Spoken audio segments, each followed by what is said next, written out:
In this special Halloween edition of Reading from the Archives, we're delving deep into the Record Office collections to bring you some tales from the Darchive, including an account of crossing paths with Black Shuck, a haunted parsonage in Siderstone, and the dancing monks of Ingham Priory.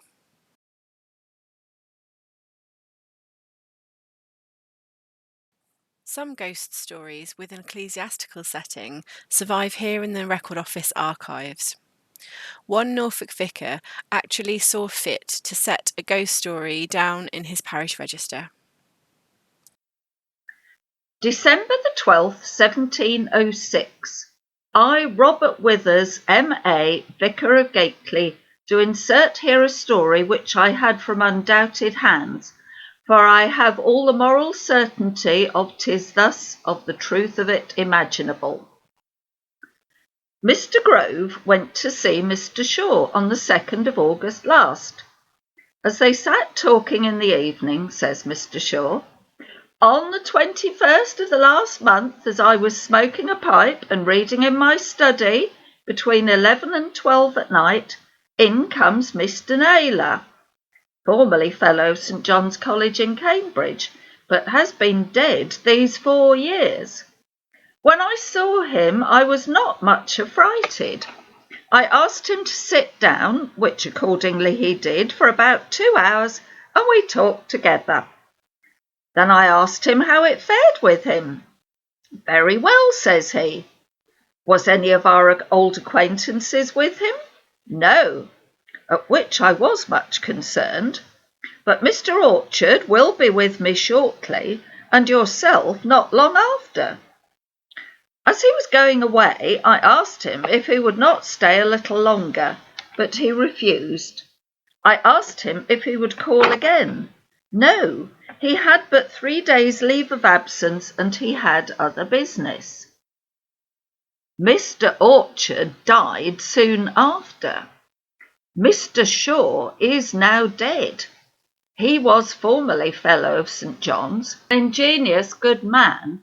I knew him there, but at his death he had a college living in Oxfordshire, where he saw the apparition. I'm sorry to see this story inserted here, which appeared to me to have been no more than dream.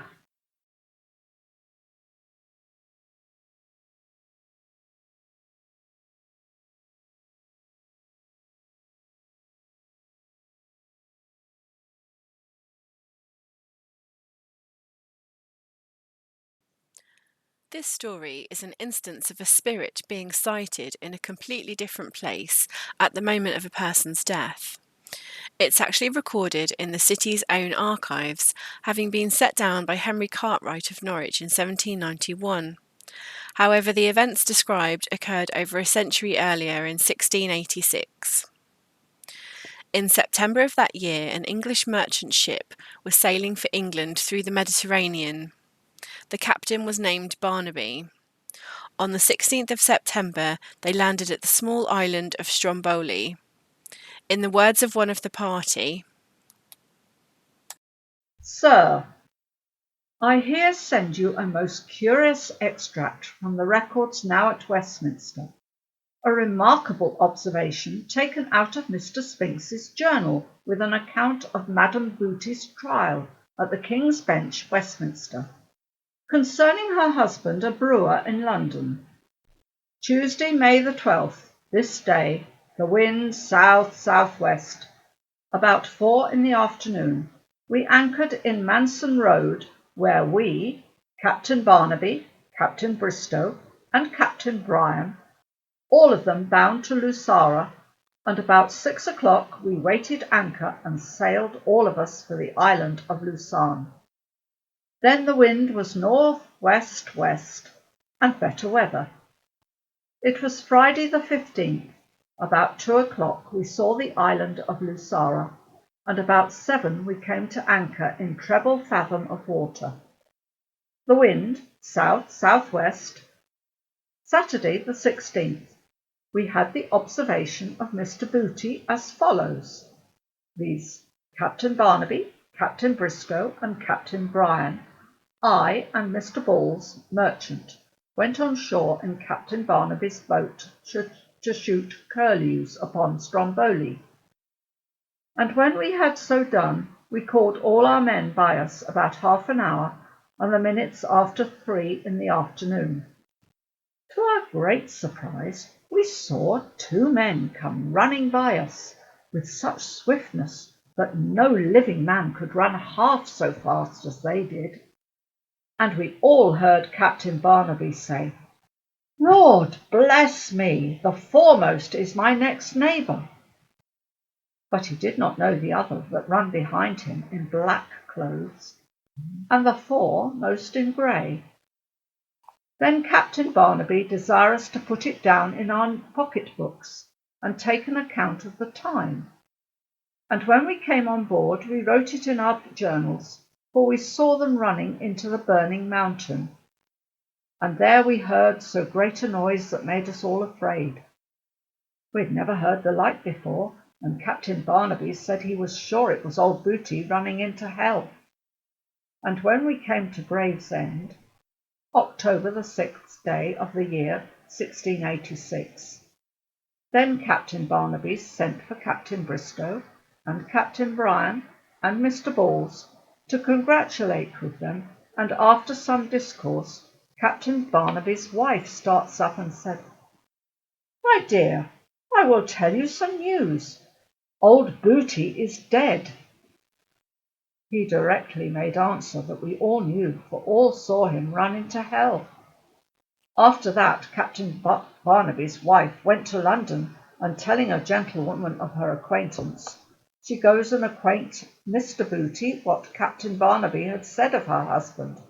With that, Mrs. Booty arrested Captain Barnaby in £1,000 action for what he had said of her husband. Captain Barnaby gave bail, and it came to a trial at the King's Bench. And they had Mr. Booty's wearing apparel brought into court, and the sexton of the parish, and the people that were with him when he died. And they swore to the time with 2 minutes that our men swore to, and to the very buttons of the coat that they were covered with the same grey cloth that the coat was made of. And it appeared to be so. Then the jury asked Mr. Spinks if he knows Mr. Booty. He said he never see him until he see him running into the burning mountain. With that the Lord Judge said, "Lord, have mercy on me, and grant that I may never see what you have seen. 1, 2, 3 may be mistaking, but 30 and more can never be mistaking." So the widow lost her course. Norwich, Henry Cartwright, June the 30th day, 1791.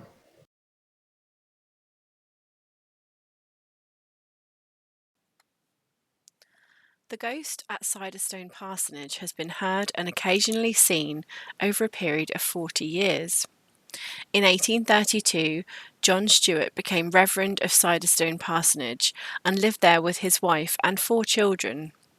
Not long after this, the whole family became disturbed in the night by strange sounds with an unknown origin. Stewart invited upstanding members of the county to stay at the parsonage for a night in order to witness the noises. After this night, the Norfolk reverends that experienced the events at the parsonage corresponded in the columns of the Norfolk Chronicle over the spring and summer of 1833. They discussed whether the disturbances, including loud knocking, scratching, moaning and groaning sounds, were caused by human energy or superhuman energy. Even the law got involved. One of Norfolk's justices of the peace collected declarations from previous residents and employees of the house, stating they had also been subjected to these strange noises and disturbances. This revealed that the strange noises started long before John Stewart and his family moved in. A century after this story was at its peak, a man named Norman Fordrinier lived at the parsonage and was given a letter by John Stewart in 1833 to his sister in Ireland, which is what you will hear now. Copy of a letter written to Miss Stewart, number 11 Hercules Place, Belfast, Ireland, March the 30th, 1833. Siderstern Parsonage, near Fakenham, Norfolk, England, Saturday, March the 30th, 1833. My beloved sister, yesterday at this time, the Lord, who is our rock and strength, will sustain us. Dark as are the clouds which surround us here, there is but everlasting sunshine hereafter. Nor even now will he desert his praying creatures. Has Jesus ever forsaken a soul that trusted him? Never. I feel I know, I see with the eye of faith, that our days of trial shall not always last, and that when his infinite wisdom has disciplined the heart in the uses of adversity, we shall be fain to confess with holy David, "It is good for us to have been afflicted." Thanks to our divine hope, the wife and children are well, nay better than under existing circumstances, and, which I am now to relate, can be expected. In this parsonage lived 36 years ago the then curate, the Reverend William Mantle. His wife, a remarkably fine woman, was Octavia Huntington, whose family of much respectability resided near Hull in Yorkshire. He likewise was a Yorkshire man. They came to Siderstern from the curacy of Dockin, a large village or small town about 5 miles distant. When first they arrived, they were normal in their characters. They had a numerous family. Gradually, they formed an intimacy with a very dissipated circle of gentlemen farmers around the place, which insensibly led them into vice. There was one of these named Temple, who from an improper admiration of Mrs. Mantle seduced the curate into the vilest debaucheries, and latterly was so much addicted to drunkenness as to go in that state to church to perform the divine service. Nay, when performing the burial service, the bystanders were obliged to hold him by the elbows of his surplice, lest he should fall into the grave upon top of the corpse. Well, he died in a miserable state, and before his coffin was removed for interment, strange noises began to be heard in the parsonage. The Reverend Mr. Everett succeeded Mr. Mantle, and his shade, Mr. Mantles, has been seen, it is averred, twice distinctly, the latter time in his silk gown. Most violent noises have been heard repeatedly during the entire period since, but only at long intervals. The last curate, Mr. Scrimshire, as well as his predecessor, Mr. Effort, knew this. All the parish almost had long known it, but not one could be found to make us uneasy by hinting that any such occurrence had ever been known. We had resided in the parsonage for 11 months before it seemed the will of God to make us know it. Ever since the beginning of this month, my clever little girl had been complaining that when we met at breakfast, that she had heard so many hours strike on the clock on such a night, and such a night. At length she firmly declared she knew why not, but she could not sleep. We tried to laugh her out of it. However, becoming more and more wakeful, she at length heard plainly a loud knocking on the wall of the room within hers, and where the 2 maidservants slept, the door between my little girl's room, theirs, being always kept open. She called to the servants repeatedly before she could so far awake them as to enable them to hear it. They became greatly alarmed. "Well," said the heroic child, "I'll secure the bolt at the foot of the back stairs, off the landing of which the 2 rooms run. I'll go and bolt it, since you 2 great women are so frightened as not to be able to move from your bed." Saying this, and in the midst of all the most awful knockings, she to the bottom of the stairs and shot the bolt. Next night, the 8th, the knocking was renewed, and the maids, who were actually incapable of motion, persuaded my little dear to ascend the passage to her brother's room and awake William and John. We had desired to be called. I arose at 2 o'clock, heard it, and proceeded down to the kitchen and passages and cellars underneath, and examined most perseveringly every spot there was. There could have been no human agency. The knocking stopped the instant I set my foot on the stairs, going down to examine. I stopped a minute on my return, all continued silent. I went to bed. Before I had time to sleep, we were called upon the noises, louder and more continued. Mrs. Stewart would go this time and refused to suffer me. This was 3 o'clock. She remained away until near 5. The loud, hollow, unearthly tones that were given by the struck wall I cannot describe. Speak to it, and it will give you whatever number of strokes you name. This was on the Sabbath morning.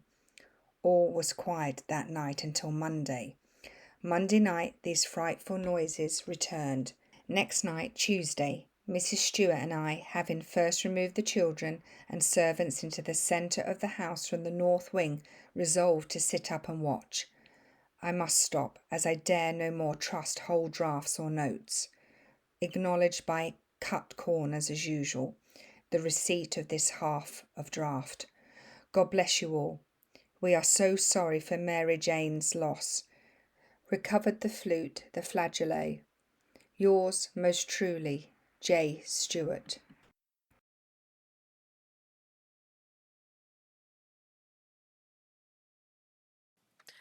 This story is a 1933 modern translation of a broadside printed 3.5 centuries earlier and concerns a monster dog known in local tradition as the Black Dog of Bungay. This dog is probably the origin of one of fiction's most famous dogs, the Hound of the Baskervilles, in the novel of that name, written by Arthur Conan Doyle. Doyle was in Cromer in 1897 and 1901, staying both times at the Royal Links Hotel.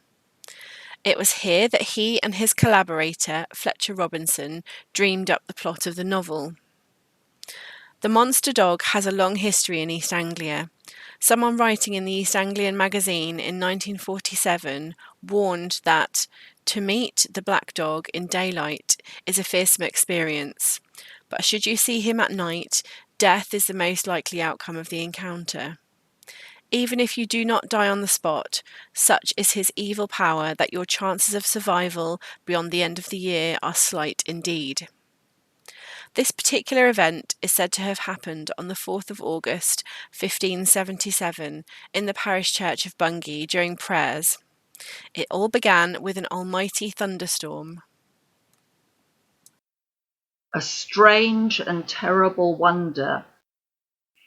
The following account of a most remarkable happening is reprinted from an old broadsheet sold at large at the time of the alleged occurrence. We print this report as it was issued, with a few modifications in the spelling that will make it more understandable to the modern reader. The correctness or otherwise of the story we must leave to the judgment of each individual.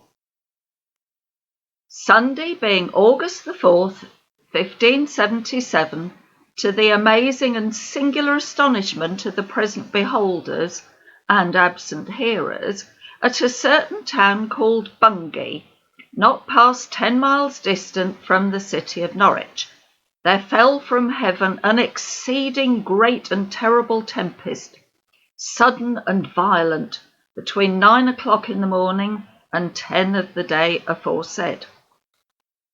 This tempest, beginning with a rain which fell with a wonderful force, with no less violence than abundance, which made the storm so much the more extreme and terrible. This tempest was not simply of rain, but also of lightning and thunder, the flash of the one whereof was so rare and vehement, and the roaring noise of the other so forcible and violent, that it made not only people perplexed in mind and at their wits' end, but ministered such strange and unaccustomed cause of fear to be conceived, that dumb creatures, with the horror of that which fortuned, were exceedingly disquieted, and senseless things void of all life and feeling shook and trembled. There were assembled at the same season to hear divine service and common prayer, according to order, in the parish church of the said town of Bungay, the people thereabouts inhabiting, who were witnesses of the strangeness, the rareness, and suddenness of the storm, consisting of rain violently falling, fearful flashes of lightning, and terrible cracks of thunder, which came with such unwonted force and power that to the perceiving of the people at the time and in the place above named assembled, the church did, as it were, quake and stagger, which struck into the hearts of those that were present such a sore and sudden fear that they were in a manner robbed of their right wits. Immediately hereupon there appeared in a most horrible similitude and likeness to the congregation then and there present, a dog, as they might discern it, of a black colour, at the sight whereof, together with the fearful flashes of fire which then were seen, moved such admiration in the minds of the assembly that they thought doomsday was already come. This black dog, or the devil in such a likeness, running all along down the body of the church with great swiftness and incredible haste, among the people in a visible form and shape, passed between two persons, as they were kneeling upon their knees and occupied in prayer, as it seemed, wrung the necks of them both at one instant clean backward. There was at the same time another wonder wrought, for the same black dog, still continuing and remaining in one and the self-same shape, passing by another man in the congregation in the church, gave him such a grip on the back that therewithal he was presently drawn together and shrunk up, as if it were a piece of leather scorched in a hot fire, or as a mouth of a purse or bag drawn together with a string. The dog then went out at the porch, leaving sundry marks as his talons scratched in the stone thereof. At the time that these things in this order happened, the rector or curate of the church, being partaker of the people's perplexities, seeing what was seen and done, comforted the people and exhorted them to prayer, whose counsel in such extreme distress they followed, and prayer to God as they were assembled together. The foot of the broadsheet is graced with a collection of verses. We reprint some of the most readable of these, as time and wear have caused some of them to become undecipherable. A wonder strange and terrible as man did ever hear, both singular and horrible, occurred in Norfolkshire. At Bungay and at Blythburgh, upon the Sabbath day, the people went as custom was unto the church to pray. But in the midst of morning prayer, to every one's surprise, darkness did o'erspread the air, and quite concealed the skies, and rain and hail came rattling down with such a horrid roar, the oldest person in the town ne'er witnessed such before. The winds did blow a fearful blast, which made the church to quake, and sheets of lightning thick and fast the walls and door did shake. And long and loud the thunder rolled, tremendous was the sound, it terror struck to every soul, some fainted on the ground. The church appeared a mass of flame, and while the storm did rage, a black and fearful monster came, all eyes he did engage. All down the church in midst of fire the hellish monster flew, and passing onwards to the choir, he many people slew.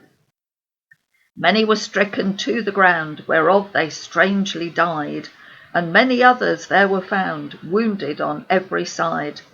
The church itself was rent and torn, the clock in pieces broke. 2 men who in the belfry sat were killed on the spot.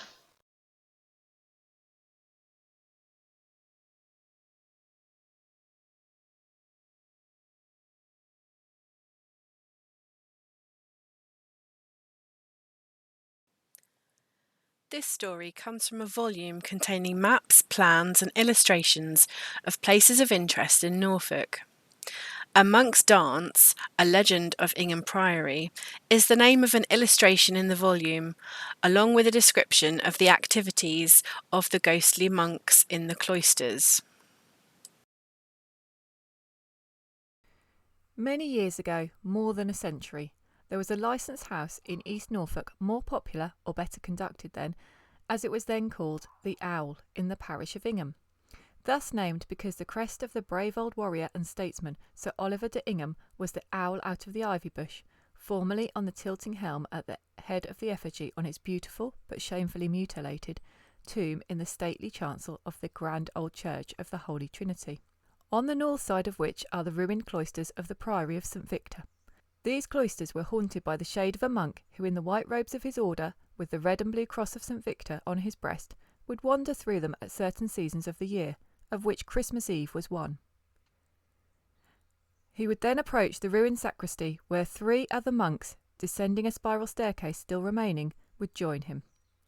The 4, after slowly passing through the cloisters 3 times, would pass on to the east end of the chancel and disappear at the entrance to the squire's vault, immediately beneath the great east window.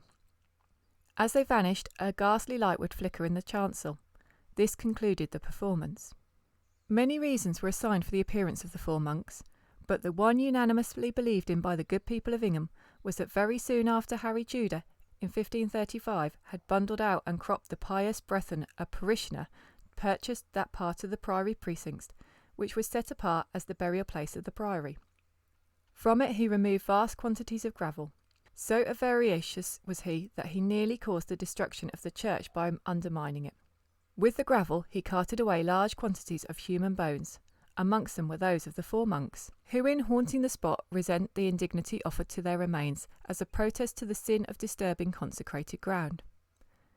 As we shall hear more about this ghostly quartet, we will leave them in the squire's vault and make our way to the Owl, an ideal resting place on a stormy winter's night.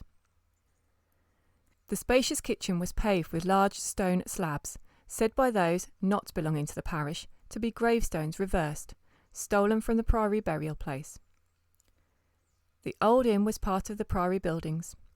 All around the old-fashioned range, which had a free space sufficiently large to roast a moderate-sized pig, were high-backed oak seats, as black with age as the great beams above them, very warm and comfortable. If the kitchen could thus be commended, what shall be said of the parlour? Its transcendent qualities can best be described by the word snug. And snug it was as the bitter east wind howled through the ruined cloisters, and when the snow lay thick on the Owl. At this date in the nation's history, the cheerful old hostess of the inn was Mistress Elizabeth Dugdale, better known to her neighbours and patrons as Betsy Dougal, whose partner, the late lament Jonathan Dougal, had some 20 years previously been snugly tucked up under the daisies in the churchyard hard by. On a piercing cold Christmas Eve, the kitchen and parlour were filled with guests, in accordance with a long-established custom. Betsy, at her expense, was handing round her admiring patrons durums of steaming egg flip. Then the jolly old squire, standing where the kitchen and parlour met, would call on his friends and neighbours to drink to their health and prosperity of their old friend Betsy. The cheers which followed made the old beams ring. The company would then indulge in harmony, as each one has its own particular song. All knew what was coming, so that programme was unnecessary. Finally, Mr. Peter Pipkin would oblige with the Bay of Biscay O, as only Mr. Pipkin could. Next, old Jimmy Jubbins would, as usual, relate his experience of an adventure many years ago. In fact, when he was only a young un. How, on passing a churchyard not very far from where they were sitting, on a Christmas Eve, on the stroke of 12, he saw a hearse with a headless driver and 4 headless horses stop at the churchyard gates. As Jimmy described the weird scene, the company drew closer together and nearer the fire. As he was describing how the phantom had disappeared in blue flames and smoke, the outer door of the Owl was violently opened, when in staggered the old John Dorgs, the blacksmith, livid, panting and speechless, with eyes, Tom Tungate declared, as big as tea saucers. After Mrs. Dougal had administered a supply of egg flip, supplemented by a glass of extra special brandy, the tongue of poor old Dorgs was unloosed. Taking a seat as far from the outer door as possible, in a whisper he related the awful scene he had witnessed in the churchyard as he passed through it on his way to the Owl. As he came from the farmer Bloggs, whose old mare had strayed away from the forge of Mr. Dorgs that afternoon, he told them he had seen the 4 monks on the south side of the church, near the Lady Chapel, an event which had never happened before, as it was formerly believed by all Ingham people that it was impossible for them to pass beyond the entrance to the squire's vault at the east of the chancel. He next described the dance of the 4 monks and the horrible groans as they performed their uncanonised exercise. As tongues began to wag, old Jubbins hinted that dogs must have been getting a bit forward. This the blacksmith indignantly denied, declaring that what Mrs. Dougal had given him was the first time he had wetted his whistle that evening. What troubled the company was the appearance of the four monks on the south side of the church. Of course they were all used to them on the north side, but if the squire's vault at the east end failed to keep them within bounds, there was no knowing how far they might wander, or the mischief they might cause. Mrs. Dougal chilled as she listened. In the parlour, Mr. Pippin was of the opinion that a deputation should approach the vicar and earnestly request him to immediately bring the subject before the bishop. To this suggestion Mr. Puggs, the radical baker, snorted "Rubbish!" The deputation did approach the vicar, but each time the reverend gentleman was absent. In the end, after a long and anxious discussion, both parlour and kitchen unanimously agreed that something must be done. A young fisherman pluckily offered to accompany dogs to the church in order to see if the monks were still at it. Others joined them. On their arrival at the churchyard gate, an awful groan caused their hair to stand erect with terror.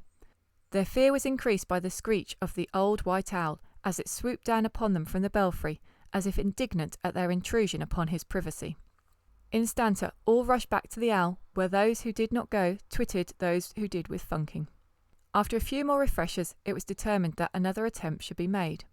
Mr. Boffin, the active and intelligent parish constable, declared that the custody of the owl and the safeguarding of Mrs. Dougal alone prevented him from being one of the party. Gout prevented the squire from going. As for Mr. Pipkin, it was found impossible to wake him up.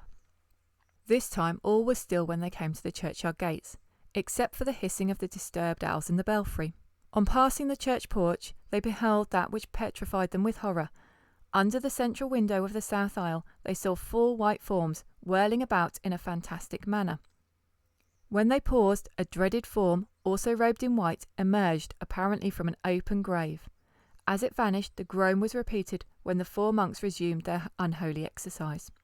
At last, with courage begotten of despair, old Corporal Jowler, who lost his leg in the wars, stepped forward and found Farmer Bluggs's white old mare on her back between two graves. The monks were her four white legs.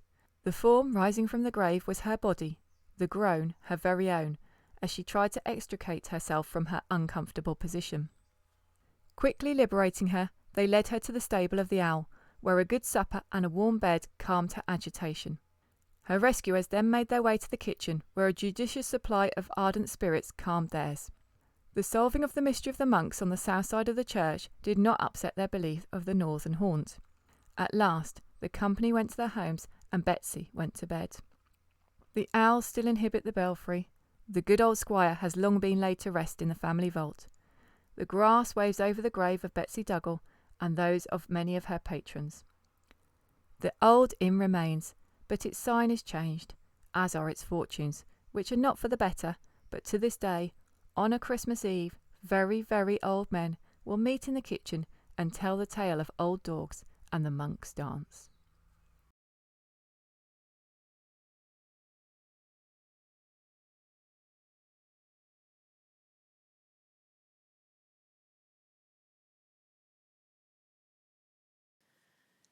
Yarmouth Priory School adjoins the town churchyard, and there have been several ghost stories connected with the school for many years. One of the most interesting concerns the Egyptian princess and is described in a booklet produced by the school in connection with a drama performance in 1973. The logbooks certainly do not record them, but there have been stories of ghosts connected with the school for many years. One of the most interesting concerns the Egyptian princess. It seems that at one time a nasty smell was noticeable in the commercial room. The smell gradually became worse, and it was thought that perhaps a rat had died and was rotting under the floor. Floorboards were ripped up, but no rat was found. The smell persisted, and then someone thought the smell came from the receptacle, which it was said contained a mummy.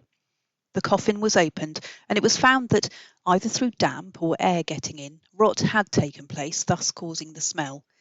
It was decided to bury the remains in the churchyard, but when this was about to be carried out, someone having read up the mummy's history said that according to ancient custom, one could not bury a mummified princess in daylight, and that the remains should be buried at midnight. Thus, one night at 12 o'clock, shadowy figures were seen approaching the back entrance of the Priory School and, getting hold of the mummy, proceeded to bury it. A few weeks went by, and then those at the nearby vicarage were awakened by knocking on the door. Despite the fact that this was in the middle of the night, the occupants arose and opened the door to find no one there. The following night, exactly the same thing happened, but then the knocking stopped.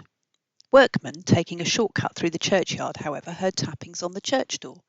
Thinking that someone had been locked in the church, they obtained keys and opened the doors. Again, there was no sign of any person, so it was assumed that the tapping was caused by the branches of a nearby tree or a piece of wire or string that had been carried by a bird and then caught in a piece of wood or tile.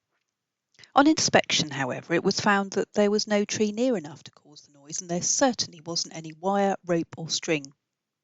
Once more, the vicarage was visited. The door was opened, and once more no one was there. It was felt that this had gone beyond a joke, so the police were informed and a cordon was put around the churchyard. Crowds would stand outside the railings looking for a ghost. Once more tapping was heard from the church, but again with no explanation. Finally, a smell was noticed in the classroom again. Knowing where to look this time, they reopened the casket, and lying there were the remains of a leg. In their hurry at dead of night, the burial party had broken off a leg and left it in the casket. The leg soon joined the rest of the remains in their grave, and, strange to relate, there were no more tappings at either the vicarage or the church. One explanation was that the interned princess could not rest in her grave minus one leg, and so had hopped about on the other hoping to find it, thus causing the apparent tapping.